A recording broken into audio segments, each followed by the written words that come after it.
Hello everyone, welcome to my channel. আজকের ভিডিওটা হতে চলেছে ইয়েলো ফুড ফর 24 আওয়ার্স। আজকের এই চ্যালেঞ্জ ভিডিওতে থাকবে কলকাতার এমন কিছু খাবার যেগুলো কলকাতার ইমোশন, ছোটবেলার স্মৃতি, মা ঠাকুমাদের হাতের তৈরি কিছু স্পেশাল জাত। তো ভিডিওটা স্কিপ না করে পুরোটা দেখতে থাকো। তো শুরু করছি সকালের ব্রেকফাস্ট দিয়ে। মনে পড়ছে তোমাদের সেই ছোটবেলার স্কুলের টিফিন? হ্যাঁ, এমন হয়তো বাঙালি খুঁজে পাওয়া মুশকিল যারা স্কুলের টিফিনে মায়ের হাতের তৈরি আলু দিয়ে এই হলুদ চাউমিন খাওনি। আর বাঙালি স্টাইলের এই চাউমিন খাবো আমি কিন্তু চপস্টিক্স দিয়ে। তো বেশ কিছুক্ষণ ধরে চাউমিনকে চপস্টিক্স দিয়ে টানা হেঁচড়ার পর বুঝলাম চপস্টিক্স গুলো আমার সাথে বদমাইশি করছে। তখন আমিও মুচকি এসে বললাম, তোর ঠাকুরদা মানে বাঁশকে দিয়ে যদি ডিজনিল্যান্ড আর বুর্জ খলিফা বাঙালিরা বানাতে পারে, তুই তো কোন ছাড়। তো যাই হোক, আমি আমার ব্রেকফাস্টটা খেতে থাকি, মানে আমার হলুদ চাউমিনটাকে এনজয় করতে থাকি। তোমাদের সাথে দেখা করছি লাঞ্চ নিয়ে। ইয়েলো ফুড চ্যালেঞ্জ করছি আর পাতে বাসন্তী পোলাও আর চিকেন কষা থাকবে না, এটা হতেই পারে না।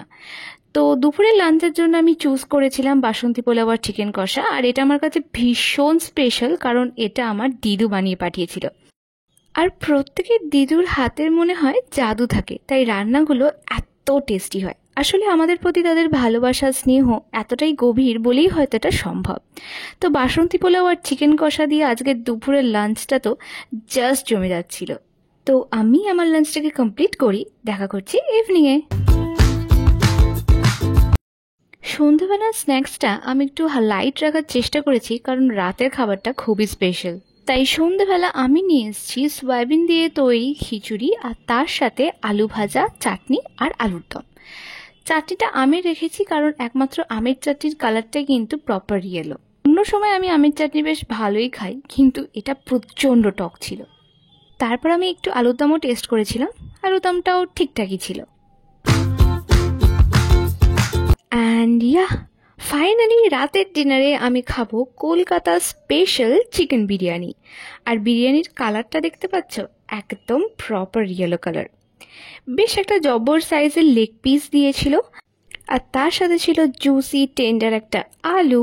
আর রাইসটাও কিন্তু একদম ঝরঝরে ছিল, আর কোয়ান্টিটির দিক থেকেও কিন্তু একজনের জন্য সাফিসিয়েন্ট। তো ফাইনালি আমি এক থালা বিরিয়ানি নিয়ে বসে গেছি টেস্ট করবার জন্য উইথ হিউজ লেগ পিস। তবে আমার বিরিয়ানির দিক দিয়ে কয়েকটা কথা বলবার আছে। সেটা হলো, এখনকার অনেক ফুড ব্লগাররা আছে যারা বিরিয়ানির হাঁড়িতে কেজি কেজি ঘি ঢালা বা কোন দোকান কত বড় চিকেন বা মাটনের পিস দিচ্ছে তা দেখে বিচার করা বিরিয়ানিটা ভালো না খারাপ।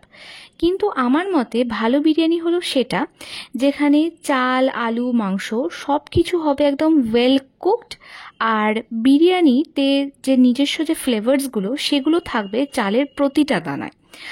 আর অতিরিক্ত তেল বা ঘি থাকবে না। অ্যান্ড অবভিয়াসলি বিরিয়ানিটা কিন্তু স্বাস্থ্যকর পদ্ধতিতে রান্না হতে হবে, যেখানে অস্বাস্থ্যকর তেল, ঘি বা মাংসের ব্যবহার থাকবে না। তো আমার মনে হয় এটাই একটা ভালো বিরিয়ানির ডেফিনেশন। আর এই ব্যাপারে তোমাদের কি মতামত সেটা অবশ্যই কমেন্টে জানাও। তো যাই হোক, অনেক জ্ঞান দিয়ে ফেলেছি বিরিয়ানি নিয়ে, এবার আসি টেস্টে। টেস্টটা বেশ ভালোই ছিল, কিন্তু অয়েলটা একটু বেশি ছিল। আর মা এখানে আমার পাশ থেকে বলে যাচ্ছে চামচ নেব কিনা। তো আমি বললাম না মা, চামচ দিয়ে যদি আমি বিরিয়ানি খাই তাহলে লোকজন আমার কমেন্ট বক্সে এসে গালাগালি দিয়ে যাবে। আর শুধু তাই না, চামচ দিয়ে বিরিয়ানি খাওয়ার অপরাধে আমার জেলও হতে পারে। তো আমি তো সেই রিস্ক নিতে চাই না, তো আমি আমার হাত দিয়ে বিরিয়ানিটাকে এনজয় করি। তোমাদের সাথে দেখা করছি ভিডিও এন্ড করা নিয়ে। আজকের ভিডিওটা এখানেই এন্ড করছি। তোমাদের যদি ভিডিওটা ভালো লাগে তাহলে অবশ্যই ভিডিওটাকে লাইক করো, আর এরকম ভিডিও ভালো লাগলে, পার্সোনালি আমাকে ভালো লাগলে, তাহলে অবশ্যই আমার চ্যানেলটাকে সাবস্ক্রাইব করো। দেখা করছি অন্য একটা ভিডিও নিয়ে, ততক্ষণের জন্য বাই।